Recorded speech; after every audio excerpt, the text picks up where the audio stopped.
If you look at the photo in detail, these are the 10 aperitifs. زیاتر لە 500 پزیشکی ددان بەشداری ئەم سیمپۆزیۆمەیان کردووە. دەیانەوێت زانیاری لە بوارەکەی خۆیاندا لەسەر نوێترین بابەتەکانی ڕێنمایی و چارەسەرکردنی بواری ددان بخەنە ڕوو. پزیشکەکان لە شارەکانی سلێمانی و هەولێر و دووەکەوە بەشدار بوون کە تێیدا لەلایەن 14 وانەبێژەوە چەندین بابەتی زانستی لەسەر ددان خرایە ڕوو. ئامانجی سیمپۆزیۆمەکەش سەرڕای ئاڵۆگۆڕکردنی زانیاری لە نێوانیاندا لە هەمان کاتدا بۆ سوودگەیاندن بوو بەو پزیشکانەی کە تازە ئەزموونی ئەو بوارە دەکەن.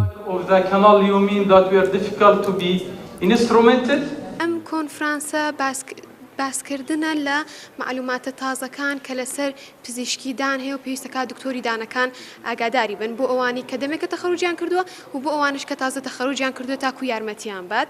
اینجا لەم کۆنفرانسە ئێمە نزیکی 13 سپیکەرمان هەبووە کە مۆزوعەکانیان ساینتیفیک بوو ئیلاقی بە ئایتمەکانی ئێمەوە نەبووە. تەنها معلوماتی تازە بووە و پێشکەشی دکتۆرەکانیان کردووە تاکو ئیسفادەی لێ بکەن. ئەمانج لەسەر ئەم کۆنفرانسە ئەوەیە کە معلوماتی زیاتر بین بە دکتۆرەکان تاکو ئەو شتە تازانەی کە هەیە ئەگایان لێبێت و پێی بزانن و ئێمە بەردەوام ئەبین لەسەر ئەم شتە لە شارەکانی کەی کوردستانیش ئێمە یەکەم جار لە سلێمانی دەستمان پێ کرد تاکو شارەکانی کەش بەردەوام بین.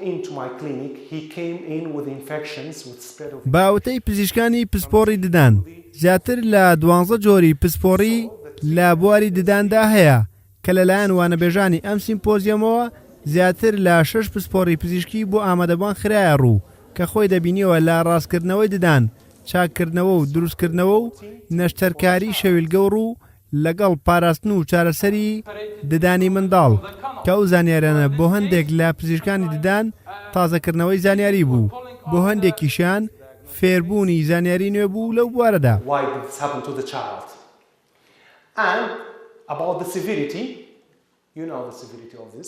من لەو کۆمەڵەوانەی کە ئامادە بووم وەک ئامادە بوو یەک نەک وەک وانەبێژێک سوودێکی باشم بینی هەم هەندێک زانیاری هەبوو کە خۆم ئەمزانی نیوەم کردەوە و هەندێکی نەمەزانی و فێری بووم.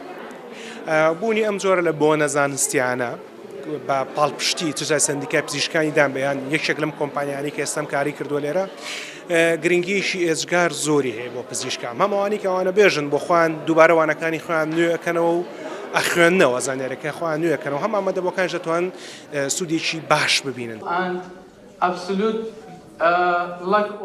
وەک پزیشکانی ددان دەڵێن گرنگی بەستنی سیمپۆزیۆم و کۆنفرانسی لەم شێوەیە بۆ پزیشکانی ددان لە زۆربەی وڵاتاندا وەک مەرجێک لە سەریان دانراوە بۆ ئەوەی ساڵانە لەو ڕێگەیەوە زانیاریەکانیان نوێ بکەنەوە و بتوانن لە بوارەکەی خۆیاندا زیاتر خۆیان پێش بخەن و با پشتبەستن با زانیاری نوێ لەسەر زانستی پزیشکی ددان چارەسەر بۆ ئەو نەخۆشانە بکەن کە ڕۆژانە بۆ وەرگرتنی چارەسەر سەردانیان دەکەن.